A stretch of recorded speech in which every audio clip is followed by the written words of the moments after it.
So in this Moomoo tutorial video, I am going to be showing you guys how to edit your cover photo on the Moomoo account through the Moomoo application. So once you open up Moomoo, what I want you to do is to go to the bottom right and press on the Me icon.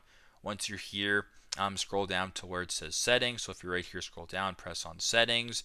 Then at the top where it says Moomoo account, press on that. Now, once you're here, simply go to where it says cover photo, just like this, and you can go ahead and press cover photo like this, and you can go ahead and say change cover photo and or view cover photo. So you can change it to whatever you're looking for, or you can view it once that's done to see what exactly it looks like. So very simple, very straightforward. This is how to edit your cover photo on your Moomoo account in the Moomoo application. Thanks again for watching, and I hope this video helps.